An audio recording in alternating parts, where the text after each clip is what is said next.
ဒီနေ့ပထမဆုံးရှင်းပြပြီးမှကျတော့ကားမောင်းတော့မယ်ဆိုရင်ကားမမောင်းခင်ကားရဲ့ပတ်ဝန်းကျင်ကိုစစ်ဆေးပြီးမှအတက်အဆင်းလုပ်ရတဲ့အကြောင်းဖြစ်ပါတယ်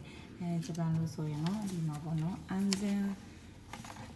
全を意識した乗り降りလို့ခေါ်တာဖြစ်ပါတယ်ဒီစာမျက်နှာလေးကိုရှင်းပြပေးပါမယ်ပထမဆုံးအမောင်းဖြီတော့မယ်ဆိုရင်ကားပေါ်မတက်ခင်မှာ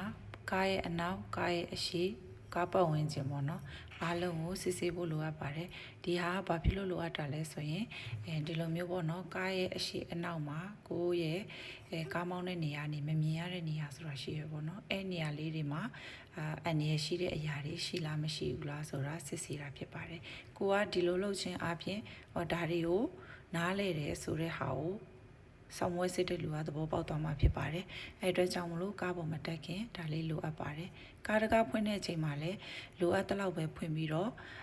အမြန်ဆုံးကားပေါ်တက်ရမှာဖြစ်ပါတယ်။အမြန်ဆုံးဆိုတာကတော့တိုက်မိအောင်တော့မလိုဘူးပေါ့နော်။ကိုယ်အတွက်အန္တရာယ်ကင်းစွာမြ мян ဆန်ဆန်အပေါ်တက်ပြီးတော့ကားတကားတိတ်မပိတ်မိတာတွေမဖြစ်အောင်10မီတာလောက်အကွာမှာအားထိပ်ပြီးတော့တေချပိတ်ရမှာဖြစ်ပါတယ်။ပိတ်ပြီးသွားတာနဲ့လော့ချပေါ့နော်။ဆင်းတဲ့ချိန်လည်းအတူတူပဲဆင်းမဲ့ဆိုရင်တခါတည်းကားတကားမဖွင့်မဲနဲ့ဒီလိုနေရာတွေကိုကားပတ်ဝန်းကျင်တွေအားလုံးကိုစစ်ဆေးပြီးမှတကားကိုလိုအပ်တဲ့လောက်ပဲဖွင့်ပြီးမှအနောက်မှာကားတွေလူတွေလာနေလားမလာနေဘူးလားဆိုတော့ကြည့်ပြီးမှတကားကိုဖွင့်ရမှာဖြစ်ပါတယ်ဖွင့်ပြီးတော့တေချဆင်းပြီးတဲ့ချိန်မှာလည်းတေချကားကိုကြကြနာနာပိတ်မိအောင်အားထိပ်ပြီးတော့ပိတ်ရမှာဖြစ်ပါတယ်ဒါကတော့